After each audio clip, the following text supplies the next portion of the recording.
আসসালামু আলাইকুম দর্শক, নতুন একটি রেসিপি নিয়ে আপনাদের সবাইকে আমন্ত্রণ জানিয়ে আবার হাজির হলাম আমার চ্যানেলে।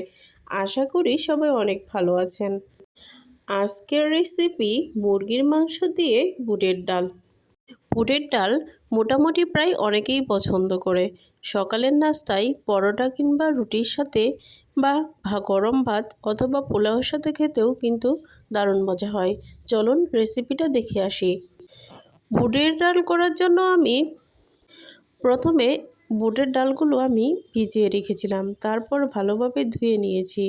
এবার একটি প্যানে এলাচ, দারচিনি এবং তেজপাতা দিয়েছি এবং পেঁয়াজ কুচি ও পরিমাণ মতো লবণ দিয়ে পেঁয়াজ সামান্য ব্রাউন হয়ে আসলে আমি হলুদ, মরিচ এবং ধনিয়া গুঁড়ো দিয়েছি।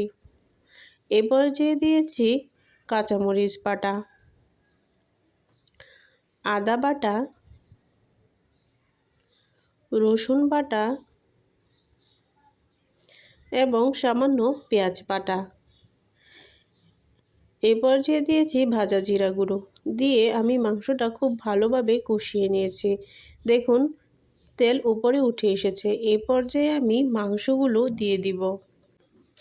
একে একে সবগুলো মাংস দিয়ে আমি খুব ভালোভাবে নাড়াচাড়া করছি। এবার এই মাংসগুলো আমি কষিয়ে নিব প্রায় অনেকবার। এবার মাংসটা কষানোর পর আমি ভিজানো ডালগুলো দিয়েছি।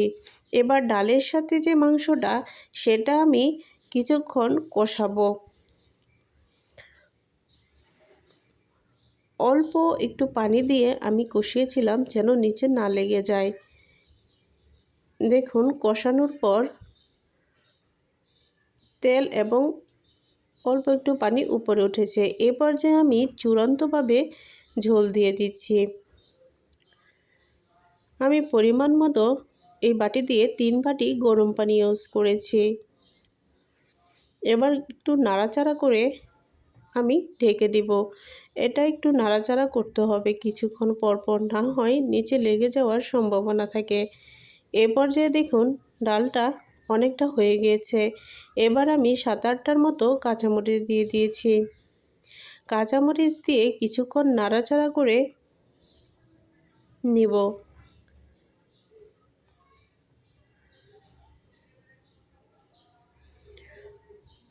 আমার এই মাংস দিয়ে বুটের ডালটা কিন্তু দেখুন 95%ই হয়ে গিয়েছে। এখন আমি একটু ঢেকে দিয়েছি।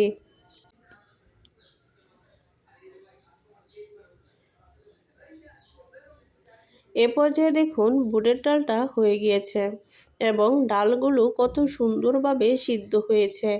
একটা ডালও কিন্তু ভাঙেনি। প্রত্যেকটা ডাল সুন্দর আস্ত আস্ত থেকেছে। দেখুন এ পর্যায়ে ডালটা কত লোভনীয় এবং সুস্বাদু হয়েছে। খেতে কিন্তু অনেক মজা হয়েছিল। আর দেখুন কত সুন্দর সিদ্ধ হয়েছে। ধরার সাথে সাথে একদম গলে যাচ্ছে। ডালটা কিন্তু ভাঙেওনি, খুব সুন্দর সিদ্ধ হয়েছে। আমার ভিডিওটা যদি আপনাদের কাছে ভালো লেগে থাকে তাহলে কমেন্টে জানাবেন।